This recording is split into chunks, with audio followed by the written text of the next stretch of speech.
And so concludes the story of Arthur Pendleton, a man who hid a true monster behind the mask of the perfect neighbor. Thank you for listening to this chilling tale to the end. If it left you breathless, hit that like button and make sure to subscribe to the channel. There are many more blood-curdling dark secrets ahead. Take care of yourselves, be mindful of who is around you, and always lock your doors at night. See you in the next video. The heavy, Swedish scent of decay is a stubborn thing. It clings to wooden rafters, seeps into porous concrete, and settles at the back of the throat like a bad memory. Down in the cavernous basement of the old, isolated Victorian house on the edge of Oskaloosa, Iowa, Arthur Pendleton stood perfectly still in the dim light, breathing it in. It was a crisp Tuesday morning in October 1954. Outside, the world was painted in vibrant autumn golds and reds, but down here the air was thick, stagnant, and carried the undeniable stench of something fundamentally wrong. Arthur's face, usually set in a stony, unreadable mask, twitched with mild annoyance. He calmly walked over to a wooden shelf lined with glass bottles and tin cans, picking up a heavy jug of industrial wood bleach, a potent, stinging mixture of oxalic acid and ammonia. He unscrewed the metal cap and splashed the liquid generously over the earth-packed floor in the far, darkened corner of the cellar. The sharp, eye-watering odor of the chemicals immediately bloomed in the confined space, effectively masking the sickly sweet rot beneath it. Arthur nodded to himself, setting the jug down. He carefully wiped his large, calloused hands on a rag. The secret was safe for another day. Ascending the creaky wooden stairs, Arthur closed the heavy oak door behind him, sliding a solid iron bolt into place with a satisfying metallic clack. He stepped into his kitchen, where an aluminum percolator was already bubbling on the gas stove, filling the room with the rich, comforting aroma of roasted coffee. He poured himself a cup, taking it black, and walked over to the window, pulling back the floral lace curtains just enough to peer outside. Oskaloosa was waking up. It was a quintessential Midwestern town, a quiet agricultural hub surrounded by endless miles of recently harvested cornfields. Down the street, neighbors in wool cardigans waved to each other as they picked up their morning newspapers from their porches. A group of children on sturdy Schwinn bicycles hurried toward the brick schoolhouse, their laughter carrying on the chilly morning wind. It was a town where doors were left unlocked, where the milkman left glass bottles on the steps, and where everyone supposedly knew everyone else's business. At 42, Arthur Pendleton was a permanent fixture of this community, though he existed strictly on its periphery. He was a master carpenter and furniture restorer. If the mayor needed his grandmother's antique mahogany dining table brought back to life, he called Arthur. If the local Methodist church required a new pew carved from solid oak to perfectly match the century-old originals, Arthur was the only man for the job. He was tall and gaunt, with thinning salt and pepper hair, sharp cheekbones, and hands that were rough, heavily scarred from decades of labor, and immensely strong. He spoke little, attended church just often enough to avoid the whispers of the town gossips, and paid his bills at the local hardware store in crisp, folded dollar bills. The townsfolk considered him a quiet, respectable bachelor. A bit of a lone wolf, Sheriff John Carter had once remarked over a cup of diner coffee, but a craftsman of the old sort. They don't make men like Arthur anymore. They saw the calloused hands of a builder, but they couldn't see the mind of a predator. Arthur sipped his coffee, watching a stray dog trot down the leaf-strewn street. For as long as he could remember, Arthur had felt an overwhelming hollow void inside his chest. A profound, icy detachment separated him from the bustling, emotional lives of the people around him.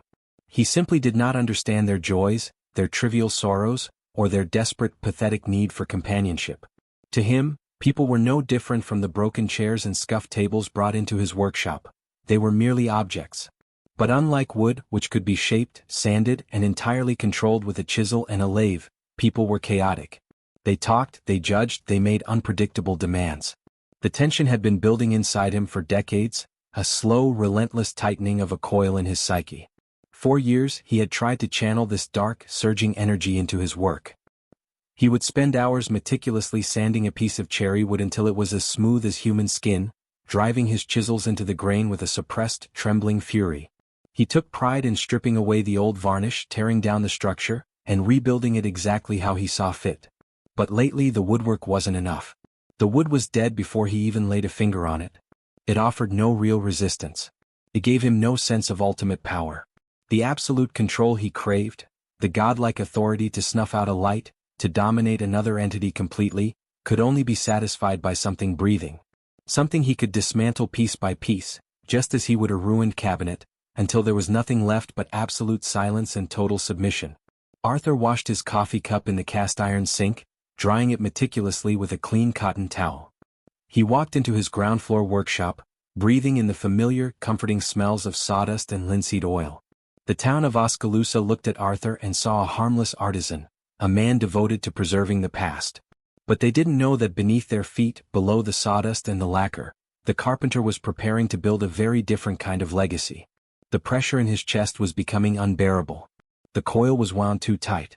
He ran his thumb over the razor-sharp edge of his favorite carving knife. Soon, he told himself, soon he would need fresh material. By late November of 1954, the colorful autumn of Oskaloosa had been stripped away, replaced by the bleak, unforgiving grayscale of an impending Midwestern winter. The skies hung low and heavy with the promise of snow, and the biting wind howled across the harvested cornfields, rattling the window panes of Arthur Pendleton's isolated Victorian home. Inside the workshop, the cast-iron potbelly stove radiated a dry, fierce heat, casting long, dancing shadows across the sawdust-covered floor. For weeks, the tight coil in Arthur's chest had been winding closer to its snapping point. The transition from fall to winter always brought a deep, isolating melancholy to the town, but for Arthur, it brought a dangerous restlessness. He had spent the last 3 days meticulously restoring a massive oak wardrobe, sanding the grain until his fingers cramped. Yet, as he ran his bare hand over the flawless, varnished surface, he felt absolutely nothing. No pride. No satisfaction. Just the same hollow, echoing void. The wood was dead. It had always been dead. It could not beg, it could not fight back, and it could not register the absolute power he held over it. Arthur sat heavily on his wooden stool, staring at the glowing embers in the stove. The rhythmic ticking of the grandfather clock in the hallway sounded like a hammer against his skull. The careful facade of the quiet artisan was becoming a physical burden, a heavy woolen coat he was desperate to shed. He needed a release. He needed to deconstruct something that possessed a soul, just to see what it felt like to extinguish it. He had spent 42 years playing by the rules of a society he fundamentally despised. The valve was broken, the pressure could no longer be contained.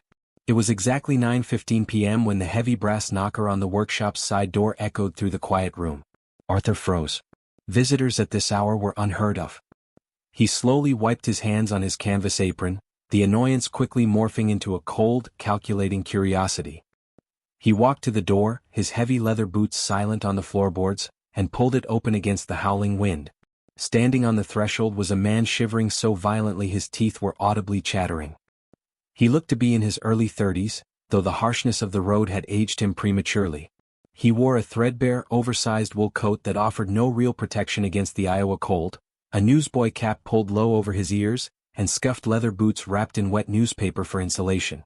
Clutched in his bare, freezing hands was a battered canvas duffel bag. "Evening, mister," the man stammered, his breath pluming in the freezing air. I'm mighty sorry to bother you so late. I was walking up from the rail yard. Hope to find some harvest work at the farms, but it looks like I'm a few weeks too late." Arthur did not speak immediately. His pale eyes scanned the man with the detached precision of a butcher evaluating a cut of meat. "I don't have much money," the drifter continued, his voice edged with the pure, naked desperation of a man who knew he might freeze to death if turned away. "But I'm a hard worker. I can sweep up your shop, chop firewood, haul scrap, whatever you need, just for a spot by your stove for the night. Please." In the span of 5 seconds, Arthur's mind processed the variables with terrifying clarity. It was 1954. Men like this, drifters riding the freight trains, bouncing from one rural county to the next in search of seasonal labor, were ghosts. They had no fixed addresses, no telephones, no families waiting for them at the dinner table. If this man walked into the freezing night and never walked out, the town of Oskaloosa wouldn't bat an eye. The sheriff wouldn't receive a missing persons report. The local paper wouldn't print a photograph. The man was completely, beautifully untethered from the world. He was the perfect material. The screaming wind seemed to suddenly fade into the background, replaced by a roaring rush of blood in Arthur's ears. A profound sense of calm washed over him, a dark euphoria. The universe, it seemed, had delivered a gift straight to his doorstep.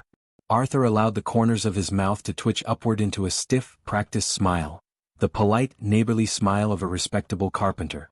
"It's a bitter night to be out on the road," Arthur said, his voice a low, steady baritone that betrayed none of the violent anticipation coursing through his veins. He stepped back, opening the door wider, letting the warmth of the potbelly stove spill out onto the snowy porch. "You'll freeze to death before you reach the next farmhouse. Come inside." The drifter's face broke into an expression of sheer, pathetic gratitude. "Thank you. God bless you, sir. My name is Thomas. Thomas Miller." "I'm Arthur," he replied, stepping aside to let the man cross the threshold. Thomas stepped into the workshop, immediately gravitating toward the radiant heat of the stove, dropping his canvas bag by his feet. He rubbed his frozen hands together, oblivious to the array of heavy steel hammers, sharp chisels, and iron mallets meticulously lined up on the workbench just a few feet behind him. Arthur grasped the heavy brass handle of the thick oak door. He looked out into the swirling black snow one last time, ensuring the road was completely empty before pulling the door shut. The heavy iron bolt slid into place with a definitive, inescapable clack. "Make yourself comfortable, Thomas," Arthur said softly, his eyes moving toward a heavy, steel-headed framing hammer resting on the table. "You have all the time in the world." The workshop was a haven of warmth against the howling Iowa blizzard. Thomas Miller, the shivering drifter, stood practically hugging the cast-iron potbelly stove, his hands outstretched toward the radiating heat. He let out a long, ragged sigh of relief, his thin shoulders dropping as the brutal chill finally began to leave his bones. He was completely mesmerized by the glowing orange embers visible through the stove's small grate, utterly blind to the shadow moving silently behind him. Arthur Pendleton did not rush. A master carpenter knows that rushing a strike leads to a botched job, a splintered edge, a ruined piece of material. He stood beside his heavy oak workbench, his pale eyes fixed on the back of Thomas's skull, studying it the way he might study a knot in a piece of pine. His right hand reached out and wrapped around the hickory handle of a 20-ounce drop-forged steel framing hammer. The tool was an extension of his own arm, perfectly balanced, heavy, and lethal. The wood of the handle had been worn smooth by years of honest labor, but tonight, it would serve a very different purpose. "I can't thank you enough, Mr. Pendleton," Thomas murmured, his voice thick with exhaustion, not turning around. "A night out in that wind? A man wouldn't make it till dawn. I'll chop a whole cord of wood for you tomorrow, I swear it." "There is no need to worry about tomorrow, Thomas," Arthur replied. His voice was incredibly calm, devoid of any tremor. Arthur took 3 measured steps across the sawdust-covered floorboards. His heavy leather boots made scarcely a whisper. He raised the hammer high above his shoulder. For a fraction of a second, at the apex of the swing, time seemed to suspend itself. The howling wind outside faded into absolute silence. There was only the thumping of Arthur's heart, steady, powerful, and alive. He brought the hammer down with terrifying, practiced force. The sound was not like the sharp crack of steel hitting wood. It was a sickening, wet, heavy thud. The flat steel head of the hammer struck Thomas squarely at the base of his skull. The drifter's knees instantly folded beneath him as if his strings had been cut. He collapsed onto the floor with a heavy, ungraceful slump, knocking a tin bucket of rusty nails over in the process. They scattered across the floorboards like terrible, sharp metallic rain. Thomas did not scream. He couldn't. He lay on his side, his body twitching violently in a series of involuntary spasms, a low, gurgling sound escaping his throat. Arthur stood over him, his chest heaving. He stared down at the tool in his hand, then at the man on the floor. The drifter was still breathing, clinging to a life that Arthur had unilaterally decided to extinguish. The carpenter gripped the hammer tighter, his knuckles turning white, and brought it down a second time, striking the temple. The twitching stopped. The workshop fell deadly silent, save for the crackling of the wood inside the stove and the relentless whistling of the blizzard outside. Arthur dropped the hammer. It clattered against the wooden floorboards. He stepped back, staring at his hands, then down at the body. Dark, crimson blood was beginning to pool beneath Thomas's head, creeping slowly outward and soaking into the layer of fine pine sawdust that coated the floor. A sudden, overwhelming rush of adrenaline flooded Arthur's veins. It was a sensation entirely alien to him. The cold, echoing void that had resided in his chest for 42 years was suddenly violently filled. He felt a terrifying, godlike euphoria. He had taken a complex, breathing machine, a vessel of memories and fears, and he had permanently stopped it. He had asserted total, absolute control. The power was intoxicating, a narcotic high that made his hands tremble not with fear, but with an electric, surging vitality. But as the initial rush began to subside, the meticulous, practical mind of the craftsman reasserted itself. The euphoria was quickly replaced by a cold, calculating problem-solving instinct. He had a mess to clean up. He couldn't drag the body outside. The snow would capture his footprints, the drag marks, and the blood, preserving them perfectly until the morning light. The frozen ground of the Iowa winter was as hard as concrete. Digging a grave in the woods was impossible. Arthur looked toward the heavy oak door that led to his cellar. The basement of the Victorian house was deep and expansive, with thick stone foundation walls designed to withstand tornadoes. In the farthest, darkest corner of the cellar lay the old, defunct coal bin. Since Arthur had converted the house to heating oil a few years prior, the coal chute had been boarded up, and the deep, earth-packed pit where the coal used to sit had remained empty and forgotten. It was the perfect, permanent solution. Arthur grabbed a heavy canvas tarp used for covering furniture and rolled Thomas's lifeless body onto it. He moved methodically, efficiently. He dragged the heavy bundle across the floor, the canvas sliding easily over the sawdust. He unlocked the cellar door, flipped the switch for the single dim incandescent bulb hanging from the rafters, and began the arduous task of pulling the body down the wooden stairs, step by heavy step. Once in the damp, freezing cellar, Arthur dragged his burden to the old coal bin. He grabbed a heavy steel spade from the corner. For the next 3 hours, working by the dim yellow light, Arthur dug into the hard, packed earth of his own foundation. He worked until his muscles burned and sweat soaked his shirt, digging a grave deep enough to swallow a man whole. When the hole was ready, he pushed the canvas-wrapped body in. He didn't say a prayer. He simply began shoveling the dark earth back in, packing it down tight with his boots. Upstairs, the blood had clumped perfectly with the sawdust. Arthur simply swept it up with a stiff-bristled broom, threw the crimson-soaked wood shavings into the roaring potbelly stove, and watched the evidence turn into harmless gray ash. By dawn, when the blizzard finally broke, the workshop smelled only of fresh pine and coffee. But down below, beneath the floorboards and the stone foundation, the dark seed of Arthur Pendleton's new legacy had been planted. By February of 1955, the brutal Iowa winter had locked Oskaloosa in a suffocating grip of ice and gray skies. Snowdrifts piled high against the fences, and the frozen earth felt as dense and unyielding as iron. Inside his workshop, Arthur Pendleton sat at his lathe, staring blankly at a spinning block of maple. He held a chisel in his steady hand, but he wasn't carving. He was listening to the rhythmic, hypnotic whir of the machine, trying to drown out the deafening silence in his own head.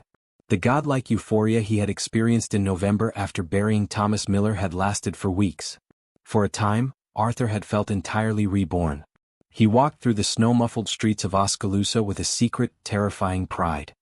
He would nod politely at the grocer, tip his hat to the bank teller, and sit in the back pew of the Methodist church, knowing that he possessed a dark, ultimate power that these fragile, mundane people could not even comprehend. He was a shepherd walking among sheep, entirely aware of his capacity as the wolf. But as the deep winter dragged on, the high began to evaporate. The memory of the steel hammer crushing the drifter's skull lost its vivid edge. The feeling of total, absolute control faded, leaving behind the familiar, icy void. Only now the void was hungry. It was no longer a buildup of generalized frustration. It was a specific, gnawing craving. Arthur had tasted the intoxicating nectar of dominion over human life, and the animal appetite inside him was demanding to be fed again. Woodworking no longer provided even a temporary illusion of relief. Arthur turned off the lathe. The sudden silence in the shop was oppressive. He needed a new project. It was a Friday night, bitter and moonless. Arthur put on his heavy wool coat, pulled his flat cap low over his eyes, and walked out to his 1948 Ford pickup truck. The engine sputtered and coughed in the freezing air before roaring to life, the exhaust pluming like dragon's breath in the darkness.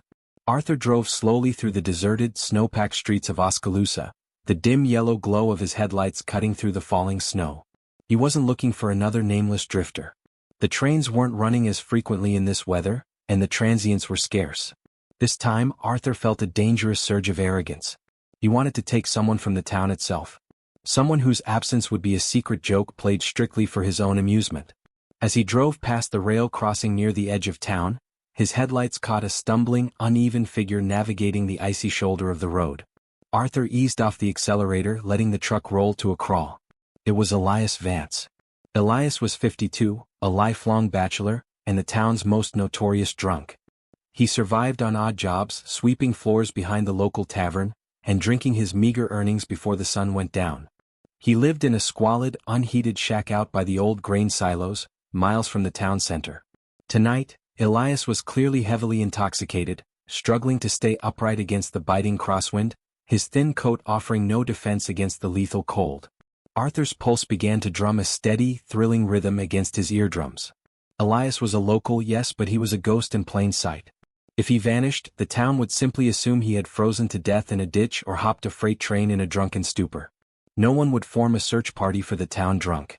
Arthur pulled the Ford pickup alongside the stumbling man and rolled down the manual window. "Elias," Arthur called out, projecting a tone of neighborly concern over the wind. "You're going to freeze solid out here. Get in. I'll run you home." Elias peered through the blowing snow, his eyes bleary and unfocused. When he recognized the respectable carpenter, his frostbitten face broke into a pathetic, grateful grin. "Artie, bless you, man. I can't feel my toes. It's colder than a witch's heart out here." Elias yanked the heavy passenger door open and hauled himself onto the bench seat, bringing with him the pungent, suffocating stench of cheap rye whiskey, stale tobacco, and unwashed wool. Arthur's nose wrinkled in genuine disgust, but his pale eyes gleamed with cold anticipation. "Sit tight, Elias," Arthur said smoothly, grinding the gears as he pulled the truck back onto the road. "I need to grab a tool from my shop before we head out to the silos. It'll just take a minute." Elias merely grunted, leaning his head back against the cold glass of the window, already half asleep in the false warmth of the cab. Minutes later, Arthur parked the truck behind his house, hidden from the main road. The wind was howling, a perfect acoustic cover. He turned off the ignition. The sudden silence woke Elias, who blinked heavily, confused. "We here?" Elias mumbled. "Come inside for a second, Elias. Let me give you a hot cup of coffee before you head out to that freezing shack of yours," Arthur offered, his voice laced with practiced warmth. The promise of coffee and a warm stove was too much for the freezing man to resist. Elias dragged himself out of the truck and followed Arthur to the side door of the workshop. As soon as the heavy oak door closed behind them, shutting out the storm, Arthur didn't bother with conversation. There was no hesitation, no waiting for the perfect moment. The hunger was too sharp. As Elias shuffled toward the potbelly stove, rubbing his hands, Arthur reached to his workbench and picked up a heavy 2-foot-long iron pipe clamp. It was solid, cold, and heavy. He stepped silently behind Elias. The strike was brutally efficient. The heavy iron connected with the back of Elias's head with a sickening crack. The drunkard collapsed instantly, his body hitting the floorboards with a heavy thud. He didn't twitch. He didn't gasp. It was over in a fraction of a second. Arthur stood breathing heavily, the iron clamp resting at his side. The euphoria rushed back, washing over him in a warm, intoxicating wave, completely obliterating the void. He had done it again. The power was his. As he knelt to examine his work, checking for a pulse he knew wouldn't be there, Arthur noticed something glinting in the dim light. Strapped to Elias's thin, dirty wrist was a tarnished, silver-plated mechanical watch. It was cheap, likely one in a card game or bought at a pawn shop, but in the silence of the shop, Arthur could hear it ticking. Tick, tick, tick. A mechanical heart, still beating on a dead man's wrist. Arthur felt a sudden, intense desire to possess it. He wanted a physical manifestation of his victory, a tangible piece of the life he had just claimed. Carefully, he unbuckled the leather strap and slid the watch off Elias's wrist. He wiped the cheap metal on his shirt and slipped it into his deep trouser pocket. The ticking against his leg was a comforting, secret thrill. It was his first trophy. The basement awaited. The routine was familiar now. The canvas tarp, the heavy door, the descent into the damp, freezing earth. Arthur dragged Elias to the far corner of the cellar, near the spot where Thomas Miller lay hidden beneath the packed dirt. But as Arthur began to dig the second grave, the blade of his spade striking the hard soil, a practical problem dawned on him. The earth he was displacing was taking up space. And when he turned the soil over, a faint, lingering odor of decomposition wafted up from Thomas's resting place. The basement was cold, but it wouldn't stay freezing forever. Spring would eventually come to Iowa. Arthur wiped the sweat from his brow, his mind working with mechanical precision. Digging holes wasn't a sustainable method. He would need a better way to handle the flesh. He would need to accelerate the decay. He would need lime. Spring arrived in Oskaloosa with a heavy, weeping thaw. By early April of 1955, the towering snowdrifts had melted into thick, brown mud, and the frozen earth finally surrendered its iron grip. But for Arthur Pendleton, the warming weather brought a profound and terrifying problem. Down in the cavernous, damp basement, the changing temperature was beginning to awaken the dead. Despite the deep graves he had dug in the old coal bin, the earthen floor was becoming porous with the spring moisture. A faint, sickeningly sweet odor of decomposition was beginning to creep up the wooden stairs, threatening to seep under the heavy oak door and into his pristine workshop. Arthur knew he could not simply keep burying his secrets in plain dirt. He needed a chemical solution. He needed to consume the flesh before it could betray him. He drove his blue 1948 Ford pickup to the local agricultural supply store on the edge of the county. With the practiced, polite smile of a hard-working carpenter, he purchased 4 heavy burlap sacks of agricultural quicklime, calcium oxide, along with several large jugs of industrial-strength ammonia and wood bleach. "Fixing up the foundation on the old place, Artie?" the clerk asked, loading the heavy white sacks into the bed of the pickup. "Heard the rats get real bad in those Victorian cellars during the spring melt." "You have no idea, Jim," Arthur replied, his voice a steady, affable baritone. "Just putting down a layer to keep the damp and the pests out. A man has to protect his property." Back in his cellar, Arthur went to work. He exhumed the top layers of earth from the graves of Thomas Miller and Elias Vance, pouring generous, suffocating layers of the caustic white powder directly over their remains. The quicklime would violently draw the moisture out of the organic material, accelerating the decomposition process and masking the stench of rot with a harsh, chalky, chemical burn. The basement was no longer just a cellar, it was slowly transforming into a crypt. With the problem of disposal solved, the icy void inside Arthur's chest roared back to life with terrifying speed. The intervals between the highs were shrinking drastically. The intoxicating godlike power he felt from taking a life used to sustain him for months. Now the hunger returned in mere weeks. He was losing his cautious, calculated patience. The animal appetite was in complete control. His third victim was a matter of grim convenience. In late April, Arthur was hired to repair a rotted porch railing at the home of Martha Higgins, a 68-year-old widow who lived in a secluded farmhouse 3 miles outside the city limits. Her children had long since moved to California, and her nearest neighbor was a mile down a dirt road. Arthur finished the porch on a quiet Tuesday evening as the sun was dipping below the horizon. When Martha stepped out to hand him his payment, offering him a glass of iced tea, she never saw the heavy wooden mallet in Arthur's right hand. One crushing blow to the skull shattered the quiet twilight. Arthur caught her before she hit the floorboards, dragging her lifeless body to his idling blue pickup truck and throwing her into the bed, covering her with a heavy canvas tarp. Before burying her in the quicklime, he unpinned a delicate carved ivory cameo brooch from her bloody cardigan. He placed it in a small velvet-lined wooden cigar box on his workbench, right next to Elias's tarnished mechanical watch. The collection was growing. The power was tangible. But Martha was old, and her death merely felt like snapping a dry twig. Arthur craved the resistance of youth. He craved the ultimate theft of a long, vibrant future. He was becoming dangerously arrogant, entirely convinced of his own invincibility.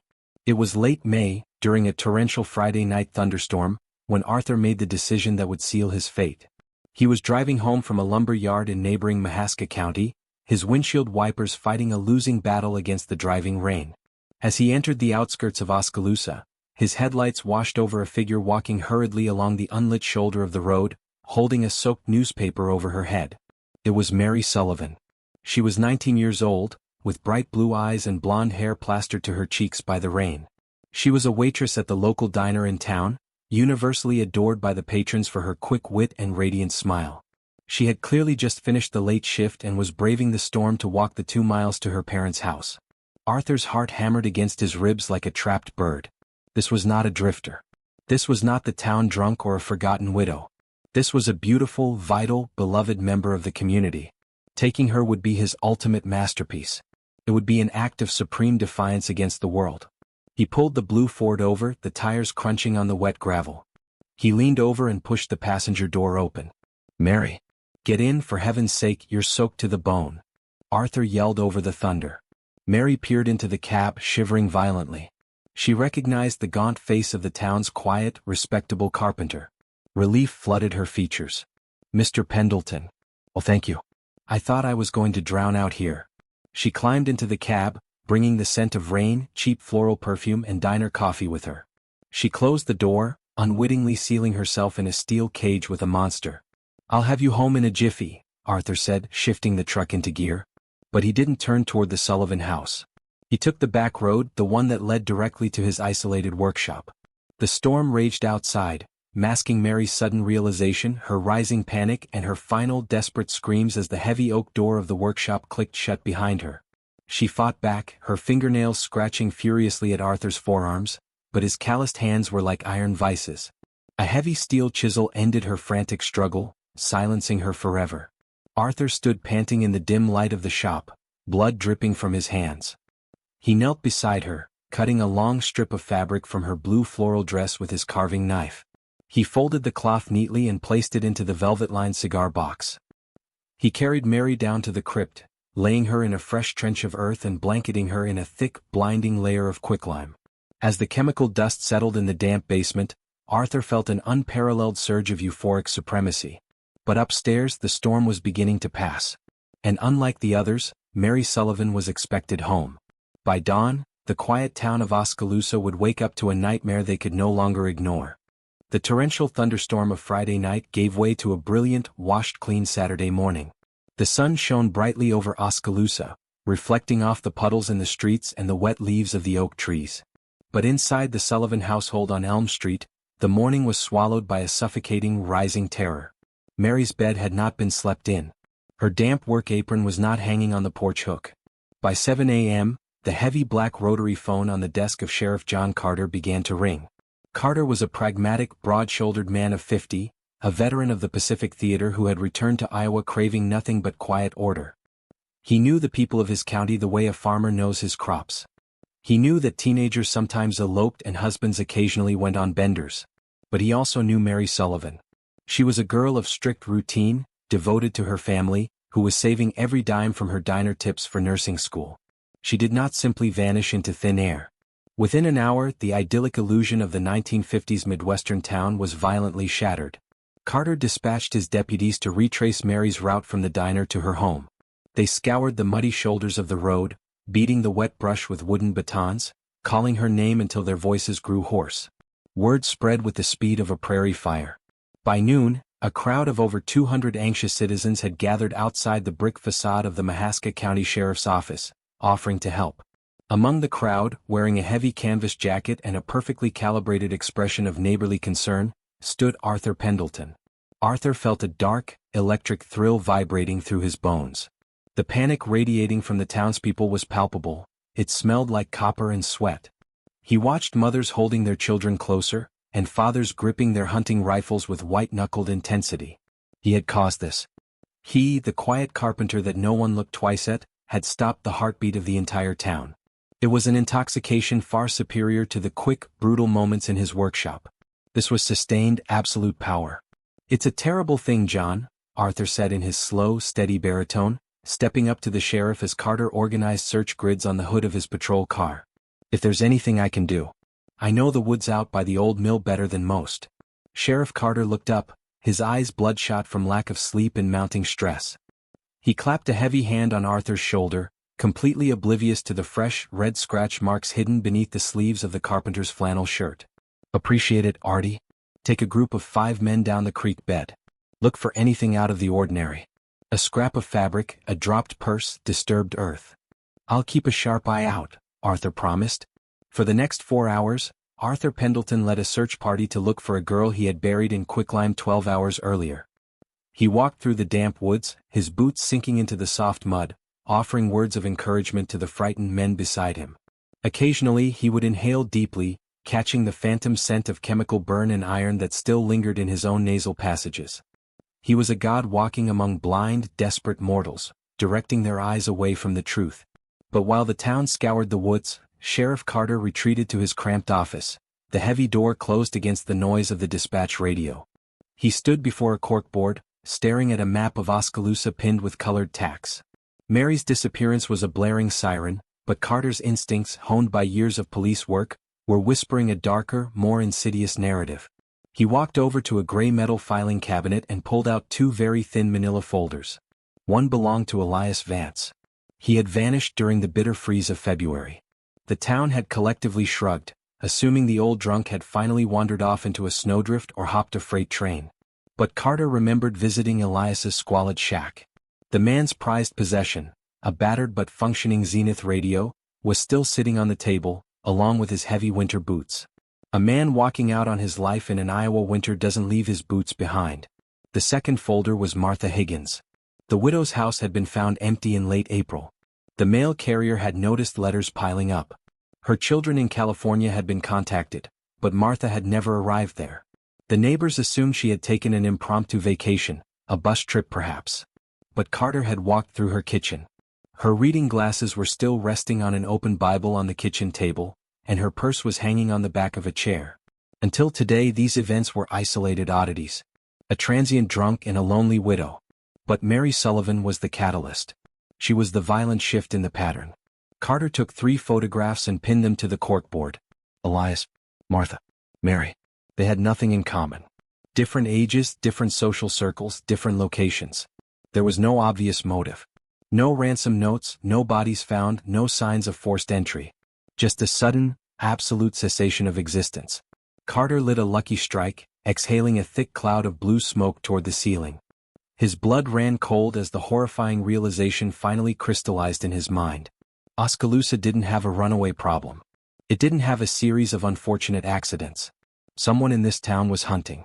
Someone was taking people and making them disappear without a trace.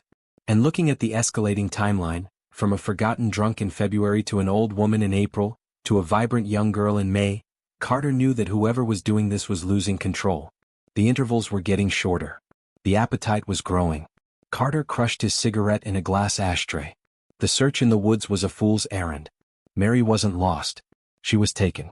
And the monster who took her was likely sleeping in a warm bed within a 5-mile radius of this very office. By Tuesday morning, the frantic energy that had gripped Oskaloosa had curdled into a heavy, suffocating despair. The woods had been swept twice. The creek had been dragged with grappling hooks. There was no sign of Mary Sullivan. The town was beginning to lock its doors at night, a practice virtually unheard of in Mahaska County. Sheriff John Carter had barely slept. His office was a haze of stale cigarette smoke and empty coffee cups. He knew that the first 48 hours were critical, and that window had slammed shut. But Carter was a man of methodical persistence. If the woods held no answers, he had to return to the last place Mary was known to exist, the 2-mile stretch of county road between the diner and her home.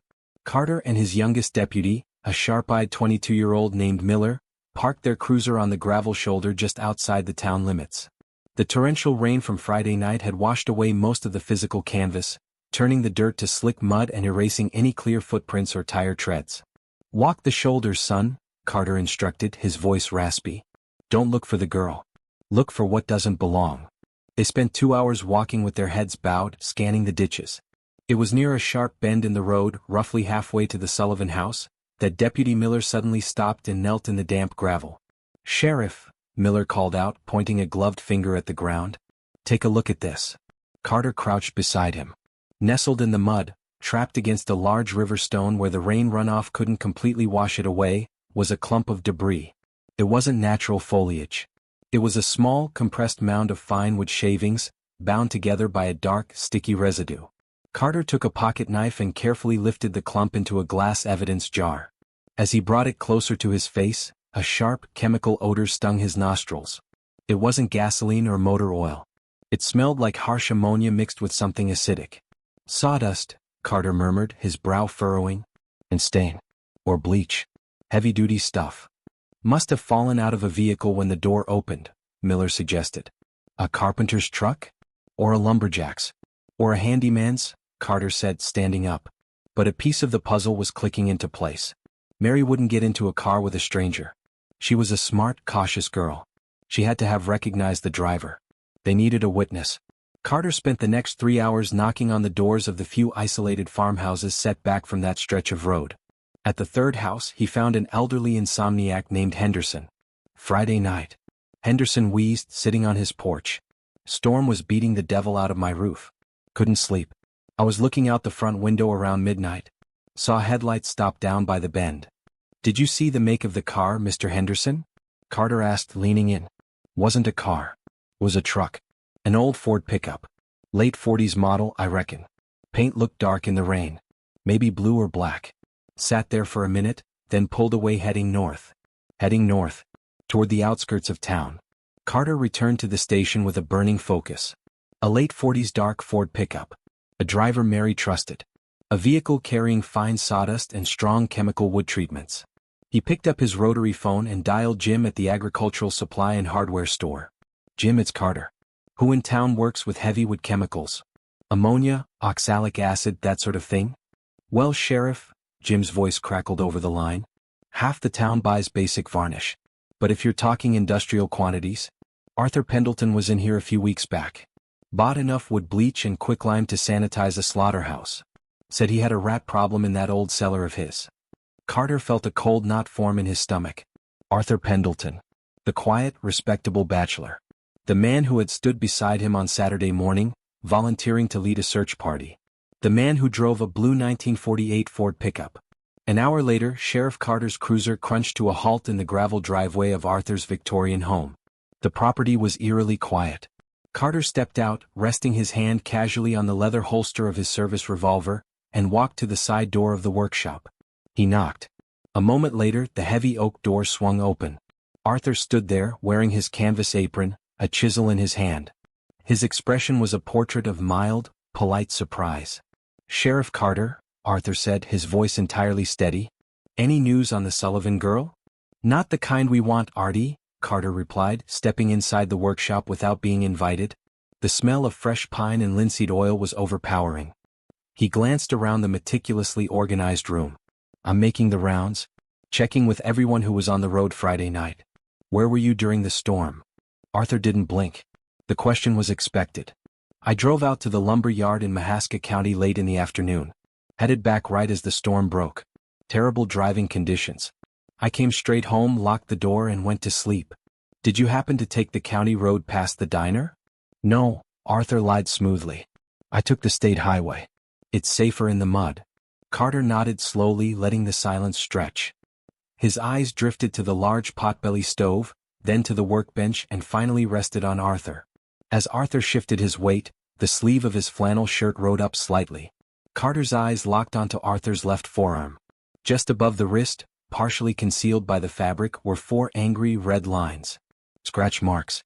They were deep, parallel, and undeniably fresh. They looked exactly like the desperate, defensive wounds a 19-year-old girl might inflict while fighting for her life. The air in the workshop suddenly felt terribly thin. Arthur noticed the sheriff's gaze. He didn't panic. He calmly rolled the sleeve down, maintaining eye contact. "Slipped with a coping saw yesterday," Arthur said, his voice dropping a fraction of an octave, taking on a cold, hard edge. "Nasty business. You have to be careful with the tools you trust, Sheriff. They can turn on you." It was a veiled threat, wrapped in a polite excuse. "I'll keep that in mind, Artie," Carter said softly, backing toward the door. He had his suspect. He felt it in his marrow. But scratch marks and a blue truck weren't enough to hang a man. He needed proof. He needed to know what was behind the heavy, bolted door at the back of the workshop. "Have a good afternoon, Sheriff," Arthur said, watching him leave. Carter walked to his car, his heart pounding. The thread was attached. Now he just had to pull it hard enough to tear Arthur Pendleton's world apart.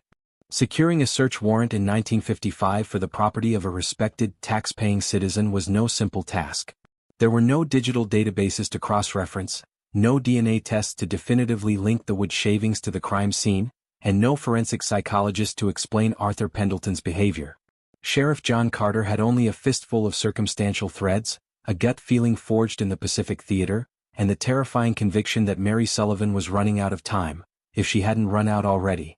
On Wednesday morning, Carter sat in the mahogany-paneled chambers of County Judge Harrison. The judge, a stern, white-haired man who had known Arthur's father, looked at the items Carter had laid out on his desk: the glass jar containing the chemical-soaked sawdust clump, the witness statement from Old Man Henderson about the dark Ford pickup, the hardware store receipts for massive quantities of quicklime, and Carter's own notes regarding the fresh, defensive scratch marks on Arthur's arm. "John," Judge Harrison sighed, rubbing his temples. "Arthur Pendleton carved the pews in my church. You are asking me to authorize a raid on a pillar of this community based on some roadside dirt and a hardware store receipt. If you are wrong about this, the town council will have your badge and they'll likely ask for my gavel next." "If I am wrong, I will hand you my badge myself, Harold," Carter said, leaning over the desk, his voice a low, gravelly growl. But Elias Vance disappeared in February. Martha Higgins in April. Now Mary Sullivan. He bought the quicklime right after the frost broke. He's not fixing a rat problem. He's melting them down. Sign the paper. The judge stared into Carter's bloodshot, unblinking eyes for a long, agonizing moment. Slowly, he reached for his fountain pen and signed his name at the bottom of the warrant. At 2 p.m., 3 black and white county cruisers turned off the main road and aggressively accelerated up the gravel driveway of Arthur Pendleton's Victorian home. They didn't use sirens. Carter wanted the element of surprise. The cars skidded to a halt, kicking up a cloud of pale gray dust. Carter stepped out first, unfastening the leather strap over his .38 caliber service revolver. Deputy Miller and 2 other burly deputies flanked him, pumping the actions of their 12-gauge riot shotguns. They were no longer treating this as a missing person inquiry. They were hunting a predator. Carter pounded on the heavy side door of the workshop. Sheriff's Department. Open up. 10 seconds later, the door swung inward. Arthur stood there, a sanding block in his hand. For the first time, the mask of the polite artisan showed a microscopic fracture. His jaw muscle twitched and his pale eyes darted to the shotguns, but his voice remained frighteningly level. Is there a problem, Sheriff? Carter shoved the folded piece of paper directly into Arthur's chest. Search warrant, Artie. Step away from the bench and keep your hands where I can see them. Miller, take the house.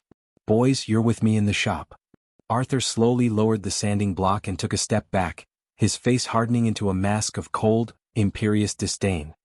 He watched in silence as the deputies began tearing his meticulously organized world apart.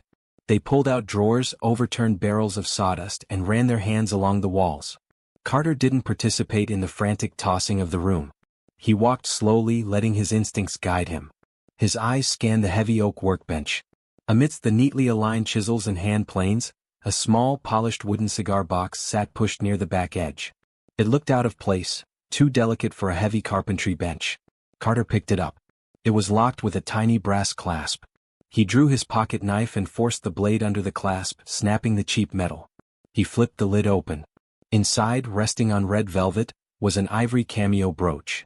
Beside it, a tarnished mechanical watch still faintly ticking. And neatly folded next to the watch was a strip of blue floral fabric. Carter felt the blood drain from his face. It was the exact pattern of the dress Mary Sullivan had been wearing when she finished her shift at the diner. He looked up at Arthur. The carpenter wasn't looking at the box. He was staring back at Carter with an expression of pure, unadulterated hatred. The facade was gone. The wolf was finally looking through the eyes of the man. Miller. Carter roared, his voice shaking the windows. Get down here. Carter turned his attention to the back of the shop. Behind a stack of rough-cut lumber sat a heavy oak door secured by a massive sliding iron bolt and a heavy brass padlock. Now, Carter demanded, drawing his revolver and pointing it squarely at Arthur's chest. I seem to have misplaced it, Arthur said smoothly, a chilling, arrogant smirk playing on his lips. Break it, Carter ordered. Deputy Miller grabbed a 10-pound steel sledgehammer from the wall. He swung it with all his youthful might. The heavy steel head smashed into the brass padlock. Bang. Again. Bang. On the third strike, the lock shattered, and the metal hasp tore free from the wood. Carter kicked the heavy iron bolt back and yanked the oak door open. The immediate rush of air from the cellar hit them like a physical blow. It was a suffocating, noxious wave. The sharp, burning sting of industrial ammonia and powdered quicklime assaulted their eyes, but it could not entirely mask the heavy, sweet, gagging stench of putrefying human flesh underneath.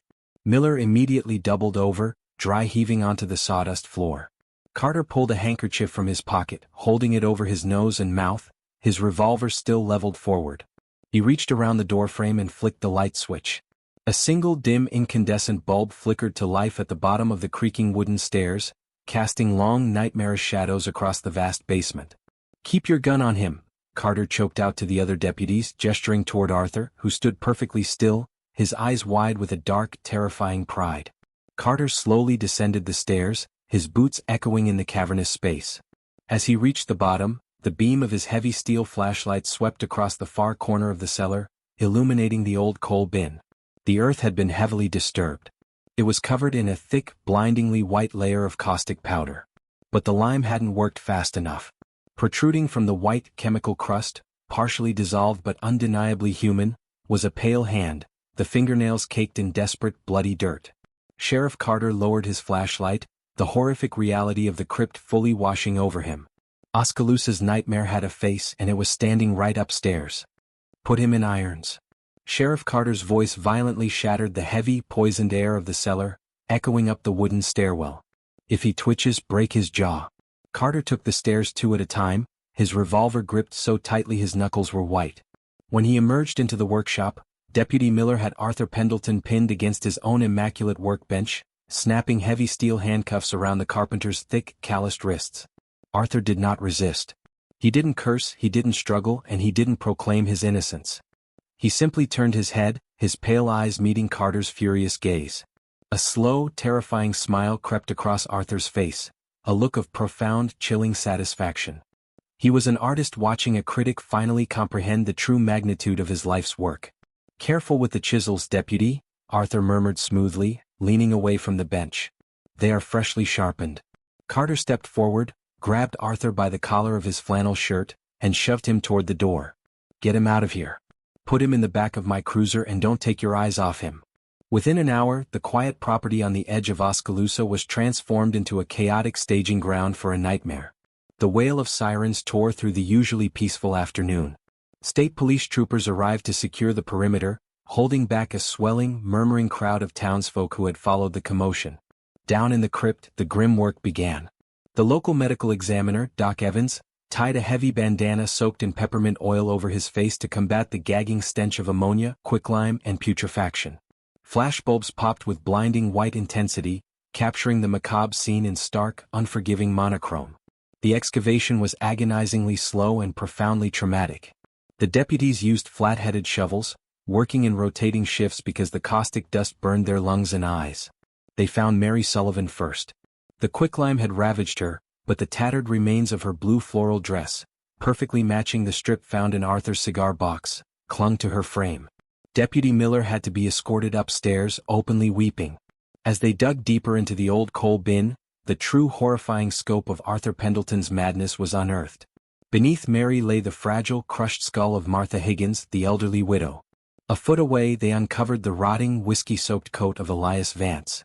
And finally, at the very bottom of the pit, the earth yielded the forgotten bones of Thomas Miller, the nameless drifter who had unwittingly sparked the carpenter's descent into hell. 4 bodies. 4 lives extinguished and casually buried beneath a layer of white powder, all while the town of Oskaloosa had smiled and waved at the monster who put them there. Later that evening, the atmosphere inside the Mahaska County Sheriff's office was suffocatingly tense. The heavy clatter of typewriters echoed down the hall. In the center interrogation room, illuminated by a single harsh overhead lamp, Arthur sat handcuffed to a heavy oak chair. He looked immaculate, unbothered, and entirely at peace. Carter walked in, tossing a thick manila folder onto the metal table. He hit the heavy, clunky buttons on a reel-to-reel tape recorder. The tape began to hiss. "State your name for the record," Carter growled, exhaling a cloud of gray cigarette smoke. "Arthur William Pendleton," he replied, his baritone voice steady and calm. He leaned forward slightly, studying the sheriff. "You look tired, John. You should let the younger men handle the heavy lifting." Carter slammed his palms onto the metal table, the sound echoing like a gunshot. "You arrogant son of a bitch. We pulled 4 people out of your basement today. 4. Including a 19-year-old girl who trusted you." Arthur sighed, a sound of mild disappointment, as if Carter were failing to grasp a simple mathematical concept. "They were chaotic, Sheriff. They were loud, unpredictable, and ultimately meaningless. Like rotted wood. You can't fix rotted wood. You have to strip it down. I simply brought them order." "Order?" Carter spat, disgust contorting his features. "You caved their skulls in with a hammer, Artie? You stole their lives." "I took nothing of value," Arthur corrected him, his pale eyes narrowing with a dark, intense clarity. "I took a drifter no one wanted. I took a drunk who was drinking himself to death. I took a widow who was already waiting to die. And Mary." Arthur's lips twitched upward into that sickening smile. "Mary was beautiful. But beauty fades. I preserved her. At the exact moment I swung the chisel, I was the absolute master of her universe. I possessed a power you can't even begin to fathom, John. I was God in that workshop." He didn't ask for a lawyer. In the span of 2 hours, Arthur Pendleton laid out every meticulous, horrifying detail of his crimes. He described the exact weight of the framing hammer he used on Thomas. He recounted the ticking of Elias's watch. He explained the chemical reaction of the quicklime with terrifying, academic precision. He confessed not out of guilt but out of vanity. He wanted the record to show exactly how brilliant he was. He wanted the town to know that while they were sleeping, praying, and living their mundane lives, he had been holding their mortality in his calloused, splintered hands. Carter turned off the tape recorder. He had his confession. He had his physical evidence. But looking across the table at the cold, empty void behind Arthur Pendleton's eyes, the sheriff realized that the true horror wasn't the bodies in the basement. The true horror was that a man could lack a human soul entirely, and perfectly mimic one for 42 years. The trial of Arthur William Pendleton began in late September of 1955, as the first autumn leaves began to fall over Oskaloosa, a grim anniversary of the carpenter's first kill. The Mahaska County Courthouse, a grand limestone building usually reserved for property disputes and petty thefts, had been transformed into a suffocating, frenzied circus. Reporters from Chicago, New York, and even London crammed into the stifling, non-air-conditioned gallery. The townspeople of Oskaloosa lined up around the block before dawn, desperate to look into the eyes of the monster they had once called a neighbor. Inside the courtroom the heat was oppressive. Wooden hand fans fluttered like anxious birds in the gallery, but the air remained stagnant, thick with sweat and suppressed terror. Arthur sat at the defense table, entirely unbothered by the suffocating atmosphere. He wore a sharply tailored charcoal suit, his thinning hair neatly combed. He did not fidget. He did not sweat. He sat with his hands resting calmly on the oak table, a table he himself had restored a decade earlier. He ran his thumb over the varnished edge, critiquing the grain, completely detached from the legal proceedings determining his life or death. The young, ambitious district attorney, Thomas Sterling, paced before the jury box like a caged tiger. For 3 days he painted a masterpiece of horror. He paraded the macabre evidence before the horrified eyes of the town. Sterling held up the heavy 20-ounce steel framing hammer, its handle still stained with the faded, microscopic rust of Thomas Miller's blood. He presented the heavy iron pipe clamp that had crushed Elias Vance. He laid out the hardware store receipts for the industrial quicklime, demonstrating the cold, calculated premeditation of a man who viewed human beings as nothing more than biological waste to be dissolved. But the undisputed climax of the trial was the velvet-lined cigar box. When Sterling placed the box on the evidence table and opened the brass latch, a collective, sickening gasp rippled through the gallery. Mary Sullivan's mother openly sobbed, collapsing into her husband's arms at the sight of the blue floral fabric. Martha Higgins's ivory cameo brooch caught the afternoon sun streaming through the high windows. And in the dead silence of the courtroom, the jury could faintly hear the relentless, mechanical ticking of Elias Vance's cheap silver watch. Arthur watched the jury recoil in horror. He felt a familiar, intoxicating surge of absolute supremacy. He was not a man on trial. He was a dark deity presiding over his own twisted congregation. He offered no defense. His court-appointed attorney barely spoke, paralyzed by the sheer weight of Arthur's own recorded confession. On the 4th day the jury retired to deliberate. They returned in exactly 42 minutes. They did not even ask for a glass of water. The foreman, a local baker whose hands trembled violently, stood and read the verdict. Guilty on 4 counts of murder in the first degree. Judge Harrison, whose face had aged 10 years in the span of a single week, stared down at the carpenter from his elevated bench. The courtroom held its breath. The silence was absolute. Arthur William Pendleton. The judge's voice boomed, heavy with an unprecedented righteous fury. You have operated within this community not as a man, but as a parasite. You have stripped away the lives of the vulnerable, the forgotten, and the innocent with a cold, mechanical cruelty that defies all human comprehension. You possess no soul, no remorse, and no right to walk upon this earth. Arthur stood, his expression an unreadable mask of polite boredom. Because the depths of your depravity exceed the standard parameters of this court, Judge Harrison continued, his voice trembling with sheer disgust, I am handing down a sentence designed to match the profound isolation and violence you inflicted upon your victims. It is the judgment of this court that you be remanded to the maximum security wing of the state penitentiary. You shall serve exactly 15 years in absolute, solitary confinement, 15 years in the dark to reflect upon the lives you extinguished. And upon the completion of those 15 years, you shall be taken from your cell, blindfolded, and executed by firing squad until you are dead. The gavel slammed down like a thunderclap. Pandemonium erupted in the gallery. Photographers pushed forward, flashbulbs exploding in a blinding barrage of white light. Through the chaos, Sheriff John Carter stood near the back doors, watching as heavy iron shackles were locked around Arthur's wrists and ankles. As the bailiffs led the carpenter down the center aisle, Arthur stopped for a fraction of a second, locking eyes with the sheriff. Arthur Pendleton smiled. It was a cold, terrifying smirk that conveyed a single, chilling truth. He had won. He had played God, he had rearranged the universe to his liking, and no sentence could ever unmake what he had done. The wood had been carved. The masterpiece was finished. He was led out of the courthouse, the heavy oak doors swinging shut behind him, sealing his fate. Oskaloosa would eventually try to move on. The seasons would change, the corn would be harvested, and the snows would fall. But the town was forever broken. They locked their doors now. They looked at strangers with suspicion. And on the edge of town, the old, isolated Victorian house sat rotting, its heavy basement door permanently padlocked by the county. A dark, silent monument to the monster who had lived quietly among them, wearing the perfect facade of normality.